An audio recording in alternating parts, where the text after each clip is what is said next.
یسألونک عن الشہر الحرام قتال فی، اے نبی علیہ السلام آپ سے سوال کرتے ہیں کہ حرمت والے مہینے کے بارے میں جنگ کا معاملہ کیسا ہے، حرمت والا مہینہ آئے تو اس میں جنگ کرنا کیسا ہے۔ قل، آپ صلی اللہ علیہ وسلم فرما دیجئے، قتال فیہ کبیر، اس میں جنگ کرنے کا معاملہ بڑا گناہ کا معاملہ ہے، ہاں بڑی بھاری بات ہے۔ یہ ہوا کیا، حرمت والے مہینوں میں جنگ کرنا منع ہم پہلے پڑھ چکے ہیں۔ ایک مرتبہ ایسا ہوا کہ وادی نخلہ میں کچھ مسلمان تشریف لے گئے تھے اور وہاں جھڑپ ہو گئی مشرکین سے، اور ایک مشرک مسلمانوں کے ہاتھوں قتل ہو گیا۔ مسلمانوں کا خیال تھا کہ جمادی الثانی کی آخری تاریخ ہے، جبکہ رجب کا مہینہ شروع ہو چکا تھا۔ بعض مسلمان وہاں تھے، ان کے علم میں یہ بات نہیں تھی۔ مشرکین نے بڑا پہاڑ بنا دیا اس کا، او ہو حرمت والے مہینے کی حرمت پامال ہو گئی، دیکھو بڑے ظالم لوگ ہیں، بڑے دہشت گرد لوگ ہیں، بڑے دہشت گردی کرنے والے لوگ ہیں، دیکھو دیکھو حرمت والے مہینے کی جنہوں حرمت پامال کر دی۔ بڑا شور شرابہ مچایا مشرکین مکہ نے۔ اللہ تعالیٰ سے پوچھئے اللہ تعالیٰ کیا فرما رہا ہے، قل قتال فیہ کبیر، اے نبی علیہ السلام فرمائیے اس میں ان حرمت والے مہینے میں جنگ کرنا بڑا بھاری معاملہ ہے، یہ گناہ کی بات ہے۔ لیکن اب اللہ تعالیٰ ان کافروں کے جرائم کو، کرتوتوں کو گنوا رہا ہے۔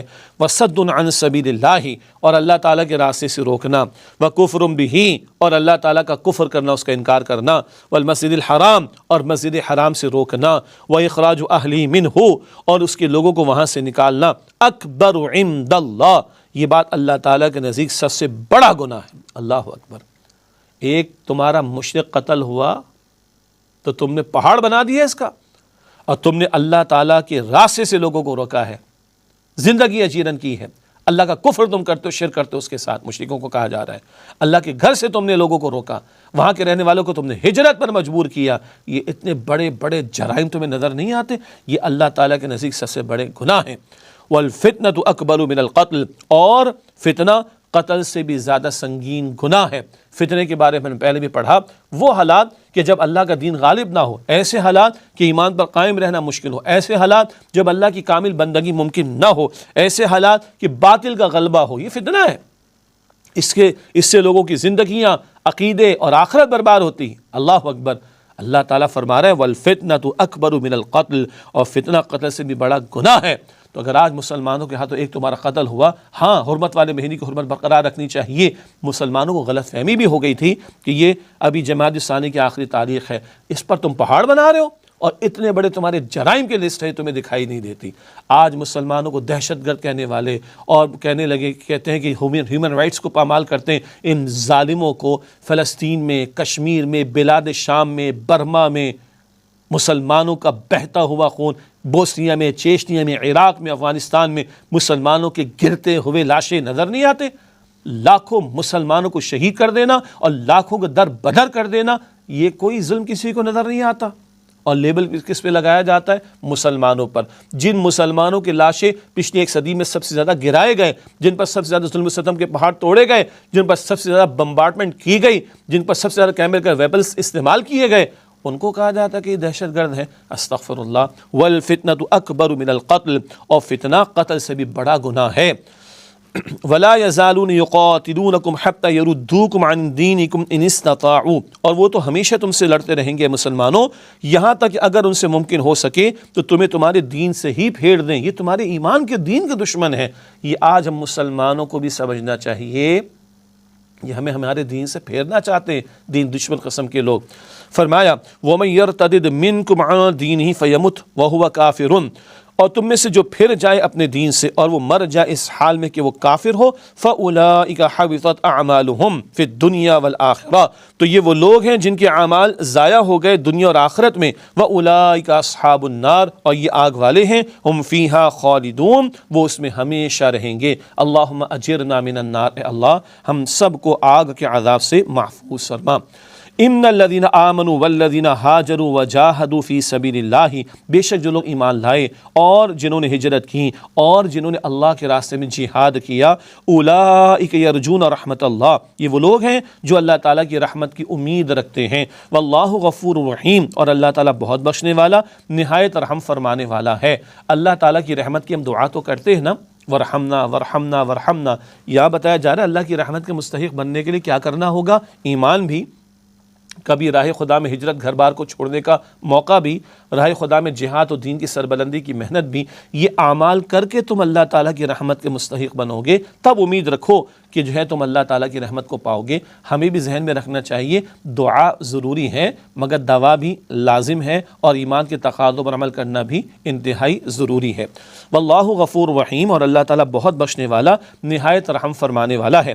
یسألونک عن الخمر والمیسر، اے نبی علیہ السلام آپ سے شراب اور جوئے کے بارے میں سوال کرتے ہیں۔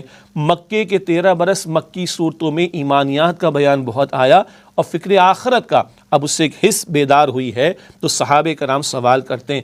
چند سوالات ہیں صحابہ کرام کے قرآن پاک میں جو سب عمل سے متعلق۔ اے نبی علیہ السلام آپ سے شراب و جوئے کے بارے میں سوال کرتے ہیں۔ قل فیہما اثم کبیر ومنافع للناس، آپ صلی اللہ علیہ وسلم فرما دیجئے کہ ان دونوں میں بڑا گناہ ہے، ہاں لوگوں کے لیے تھوڑے سے فائدے بھی ہیں۔ وَإِثْمُهُمَا أَكْبَرُ مِن نَفْعِهِمَا، ہاں ان دونوں کے گناہ کا معاملہ ان کے فائدے سے بہت بڑھ کر ہے۔ اللہ اکبر۔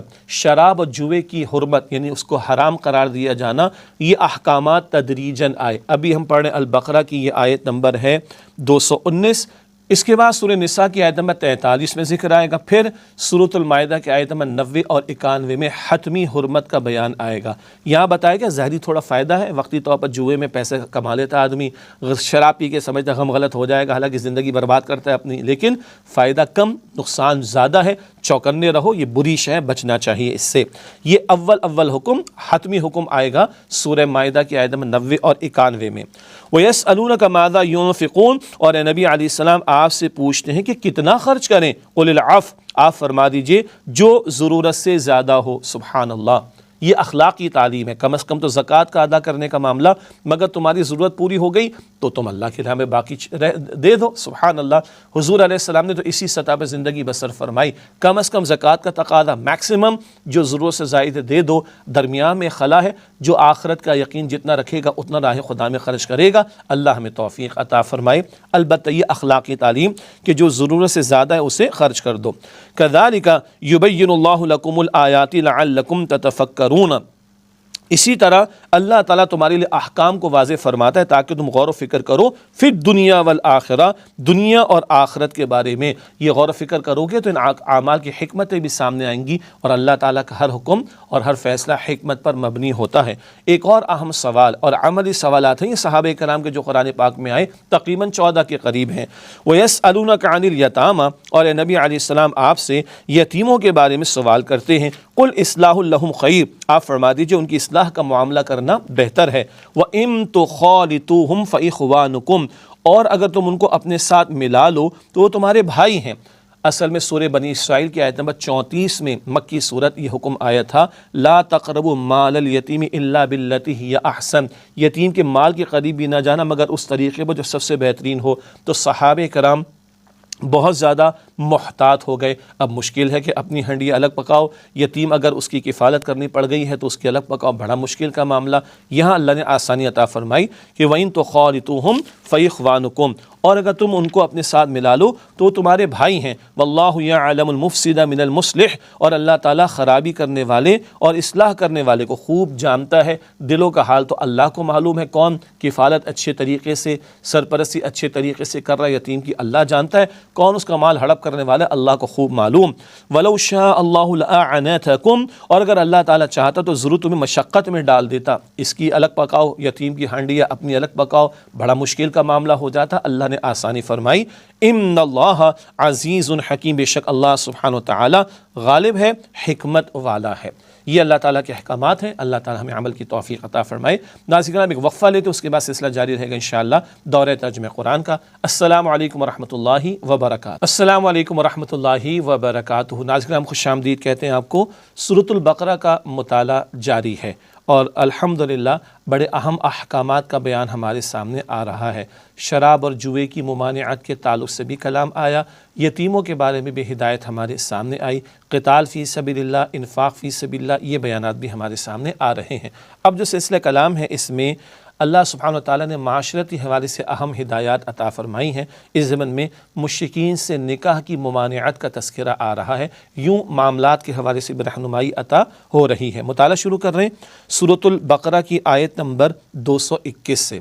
اعوذ باللہ من الشیطان الرجیم بسم اللہ الرحمن الرحیم ولا تنکحوا المشرکات حتی یؤمن، اور مشرک عورتوں سے نکاح نہ کرو یہاں تک کہ وہ ایمان لائیں، وَلَأَمَةٌ مُؤْمِنَةٌ خَيْرٌ مِّن مُشْرِكَةٍ وَلَوْ أَعْجَبَتْكُمْ، اور یقیناً مسلمان کنیز کسی مشرک عورت سے بہتر ہے خواہ وہ مشرک عورت تمہیں کتنی ہی بھلی لگے۔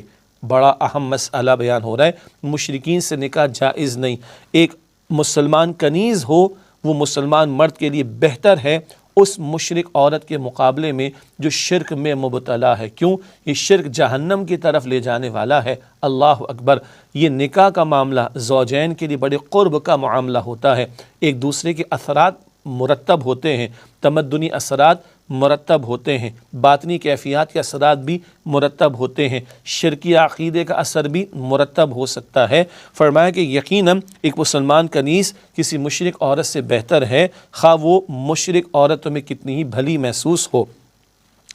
وَلَا تُنْكِحُوا الْمُشْرِكِينَ حَتَّى يُؤْمِنُوا، اور مسلمان عورتوں کا نکاح مشرک مردوں سے مت کرو یہاں تک کہ وہ ایمان لائیں۔ وَلَعَبْدٌ مُؤْمِنٌ خَيْرٌ مِّن مُشْرِكٍ وَلَوْ أَعْجَبَكُمْ، اور یقیناً ایک مسلمان غلام بہتر ہے ایک مشرک مرد سے چاہے وہ مشرک مرد تمہیں کتنا ہی بھلا محسوس ہو، کیونکہ وہ شرک پر ہے۔